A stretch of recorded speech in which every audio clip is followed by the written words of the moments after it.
కళ్యాణ్ గారికి కూడా సూటిగా చెప్తున్నాను, తొక్కి పట్టి నారదీస్తాను మన ఏదో పెద్ద డైలాగ్ చెప్పాడు.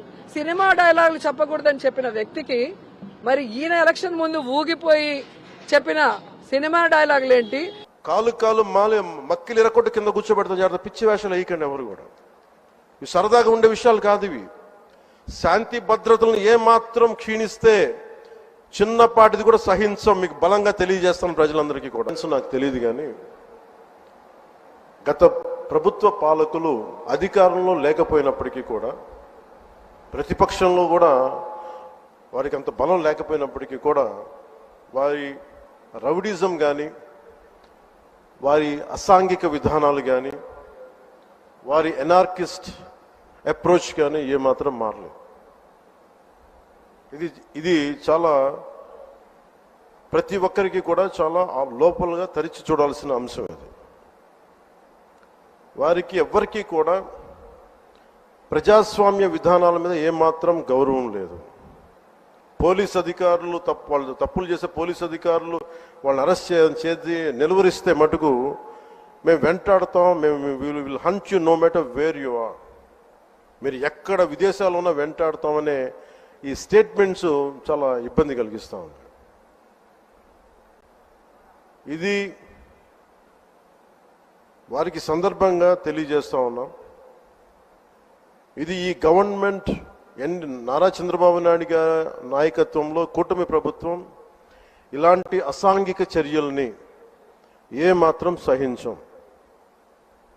ముఖ్యంగా ఆడపిల్లల భద్రత ఈ రాష్ట్రానికి చాలా కీలకమైంది.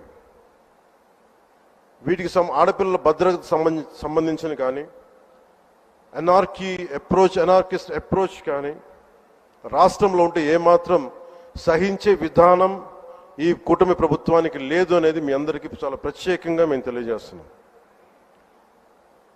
వారికి కూడా బెదిరించే వాళ్ళకి ఈ సందర్భంగా ఒకటే తెలియజేస్తున్నాం, గొంతుకులు కోస్తాం, కుత్తుకలు కోస్తాం, ఇలాంటి నినాదాలకి భయపడే వాళ్ళం ఎవరూ లేము ఇక్కడ.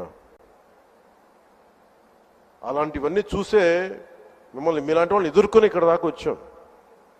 ఇలాంటి పిచ్చి బెదిరింపులు కానీ, పనికి మాలిన బెదిరింపులు కానీ దయచేసి చేయకండి. తాటాక చప్పులకి ఇక్కడ ఎవరు భయపడేవారు లేరు. ఇంకా సంస్కారం ఉంది కాబట్టి, మాట మీద గౌరవం ఉంది కాబట్టి ఇంకా చాలా పద్ధతిగా మాట్లాడుతున్నాం.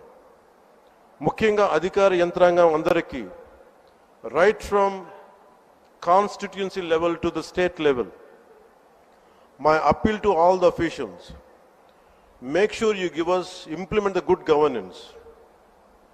ముఖ్యంగా లా అండ్ ఆర్డర్కి సంబంధించి మటుకు కరప్షన్ లేని విధానాలతోటి ముందుకెళ్లాలని మనస్ఫూర్తిగా కోరుకుంటా ఉన్నాం.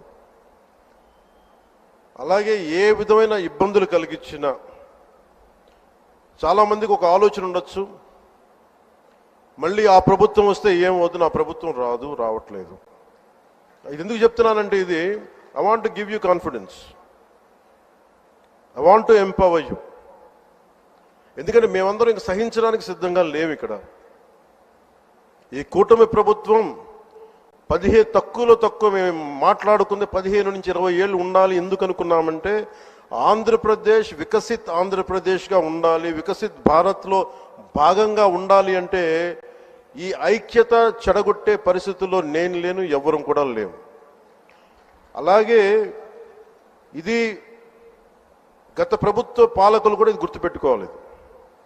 మీరు కనుక ఇలా అలాగే ప్రత్యేకించి రోడ్ల మీదకి వచ్చి బ్యానర్లు పట్టుకొని గొంతుకులు కూసేస్తాం, సినిమాలు చెప్పడానికి చాలా బాగుంటాయి. ఇవి నా సినిమాల నుంచి వచ్చిన వాడిని, సినిమాలు చెప్పడానికి చాలా బాగుంటాయి. నిజ జీవితంలో అవి నమ్మి మోసపోకండి. కాలు మాలి మక్కిలు ఇరకొట్టు కింద కూర్చోబెడతాం. జాగ్రత్త, పిచ్చి వేషాలు వేయకండి ఎవరు కూడా. ఇవి సరదాగా ఉండే విషయాలు కాదు. ఇవి శాంతి భద్రతలను ఏమాత్రం క్షీణిస్తే చిన్నపాటిది కూడా సహించం. మీకు బలంగా తెలియజేస్తాను ప్రజలందరికీ కూడా. పిచ్చి మాటలు మాట్లాడకండి ఎవరు. సరదాగా లేం మేము ఇక్కడ. చాలా దెబ్బలు తిని వచ్చాం ఇక్కడ దాకా, చాలా దెబ్బలు తిని వచ్చాం. 5 స్టార్ హోటల్స్లో ఉన్నా కానీ రక్షణ లేని పరిస్థితిలో ఉండేది. రోడ్ల మీదకి లాక్కొచ్చి మహిళలను కూడా వీళ్ళు జైల్లో పెట్టిన వ్యక్తులు.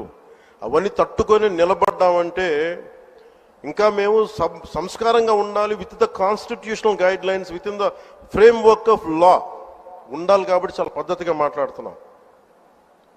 అనవసరంగా రెచ్చగొట్టకండి ఇవన్నీ ఇలాంటి మాట్లాడి. నిన్న తమిళనాడు సభలో కూడా చెప్పాను. అదేంటంటే సాధు మిరండాలు కాడు కొళ్ళాదంటే సజ్జనుడు కోపం వస్తే అడవి కూడా ఆపలేదనేది. అలాగా మాది మంచి ప్రభుత్వం. నారా చంద్రబాబు గారి నాయకత్వంలో ఉన్న కూటమి ప్రభుత్వం మంచి ప్రభుత్వం, మెత్తక ప్రభుత్వం కాదు. ఇది సమర్థవంతమైన ప్రభుత్వం, అభివృద్ధి చేసే ప్రభుత్వం, కానీ మెతక ప్రభుత్వం కాదు. ఇది పిచ్చి వేషాలు వేసే తొక్కి నారా తీస్తాం, గుర్తుపెట్టుకోండి. ఇది సంస్కారం కాకపోయి, ఇది సభకి కరెక్ట్ కాకపోయినా చెప్తున్నాను ఇది. ఎందుకంటే మేము చాలా దెబ్బలు తిని వచ్చాం కాబట్టి మళ్ళీ ప్రజల్లో భయాందోళన చేద్దామని పిచ్చి పిచ్చి వేషాలు వేస్తే ఏ మాత్రం ఉపేక్షించాం. అధికారులకు కూడా మేము అదే అప్పీల్ చేస్తున్నాం. మీరు దయచేసి any anti constitutional, any anti government, please kindly take care and make sure you implement the law. Kalyan గారికి కూడా సూటిగా చెప్తున్నాను, తొక్కి పట్టి నారదీస్తాను అనేదో పెద్ద డైలాగ్ చెప్పాడు. సినిమా డైలాగులు చెప్పకూడదని చెప్పిన వ్యక్తికి మరి ఈయన ఎలక్షన్ ముందు ఊగిపోయి చెప్పిన సినిమా డైలాగులు ఏంటి? ఈ రోజు అధికారంలోకి వచ్చిన తర్వాత మనిషి కనిపించకుండా షూటింగ్లు డబ్బింగ్లు చేసుకుంటూ తిరుగుతున్నది ఏంటి అని అడుగుతున్నాను. ఒక పార్టీ పెట్టింది రాష్ట్ర ప్రజల కోసమా లేదా షూటింగ్లు చేసుకోవడానికా? ఈ రోజు మీకు డిప్యూటీ సీఎం పోస్ట్ ఇచ్చింది షూటింగ్లు చేసుకోవడానికా, ఈ రాష్ట్ర ప్రజల్ని కాపాడటానికా? ఈ రోజు సుగాలి ప్రీతి కేసు గురించి మీరు మాట్లాడింది, ఈ రోజు అధికారంలోకి వచ్చాక పట్టించుకోకుండా కనీసం వాళ్ళ తల్లికి అపాయింట్మెంట్ ఇవ్వకుండా మీరు తిరుగుతున్నది అందరూ చూస్తున్నారు. అలాగే ఈ రాష్ట్రంలో ఏ ఆడపిల్లకి అన్యాయం జరిగినా నేను తాట తీస్తా అన్నావు, కానీ ఇంత మంది రేపై చనిపోతున్నా ఒక్క రోజు నోరు తెరిచి మాట్లాడలేదు. కానీ జగన్ గారిని తిట్టడానికి మాత్రం మొదట వస్తావు. సో ఈ రాష్ట్రంలో ప్రజాగలం పేరుతో చంద్రబాబు నాయుడుతో కలిసి మీరు సంతకం చేసి ఈ రోజు ఏవి ఇవ్వకుండా ఈ ప్రజల్ని మోసం చేసినందుకు, ఈ రాష్ట్రంలో ఆడపడుచులకి అండగా నిలబడకుండా వాళ్ళు చచ్చినా రేప్ కాబడినా వాళ్ళకిచ్చిన వెల్ఫేర్ స్కీమ్స్ ఇవ్వకుండా మోసం చేసిన గమ్మునున్నందుకు మిమ్మల్ని, చంద్రబాబు నాయుడిని, హోంమంత్రిని, లోకేష్ ని రాష్ట్ర ప్రజలు తొక్కి పెట్టి నార తీస్తారన్న విషయాన్ని గుర్తుపెట్టుకోండి అని తెలియజేసుకుంటున్నాను.